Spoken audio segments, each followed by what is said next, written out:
দর্শক, আজ রংপুরে কোটা সংস্কার আন্দোলনে নিহত আবু সাইদের পরিবারের সাথে দেখা করতে যাবেন বিএনপি মহাসচিব মির্জা ফখরুল ইসলাম আলমগীর। এরপর স্থানীয় এক মাদ্রাসা মাঠে সম্প্রীতি সমাবেশে তিনি অংশ নেবেন। এ বিষয়ে আরও জানার চেষ্টা করব আমার সহকর্মী সরকার মাঝারুল মান্নান সেখানে রয়েছেন। মাঝার, মির্জা ফখরুল কখন নাগাদ পৌঁছাতে পারেন আবু সাইদের বাড়িতে, বা তার আজকের কর্মসূচিগুলো সম্পর্কে বিস্তারিত কি তথ্য রয়েছে আপনার কাছে? কোয়ালিটি সম্পন্ন আন্তর্জাতিক মানের steel bar CSRM, committed for better steel. ইসরান এখন অবধি মির্জা ফখরুল বিএনপি মহাসচিব তিনি এখনও পৌঁছায়নি। আমাদের কাছে যতটুকু তথ্য আছে তিনি বেলা 11টার কিছুটা পরে এসে এই শহীদ আবু সাইদের যে কবর জিয়ারত করবেন এবং তার বাবা মার সাথে দেখা করবেন। তারপর তিনি যে জাফরপাড়া একটি মাদ্রাসা আছে সেই মাদ্রাসাতে সম্প্রীতি সম্মেলনে প্রধান অতিথির বক্তব্য রাখবেন। আপনি জানেন যে এই যে শহীদ আবু সাইদ, যিনি রোকেয়া বিশ্ববিদ্যালয়ের ইংরেজি বিভাগের শিক্ষার্থী ছিলেন এবং বেগম রোকেয়া বিশ্ববিদ্যালয়ের যে আন্দোলন সংগ্রাম অর্থাৎ বৈষম্য বিরোধী যে ছাত্র আন্দোলন ছিলেন তার অন্যতম সমন্বয়ক ছিলেন।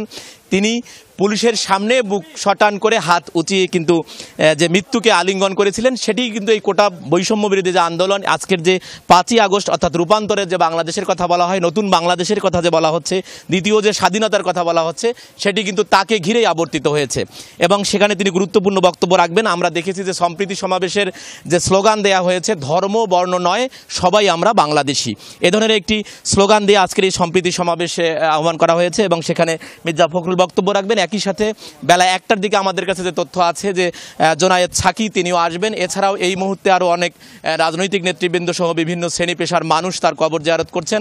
সব মিলে এই স্থানীয় যারা আছেন এবং যারা এই পরিবারের মানুষ এবং যারা ছাত্র আন্দোলনের সাথে জড়িত, তারা সবাই যেটি চাচ্ছেন যে এই হত্যাকাণ্ডের একটি দৃষ্টান্তমূলক বিচারও তারা চাইছেন। তথ্য আরও জানার চেষ্টা করব। মাঝার, ধন্যবাদ আপনাকে।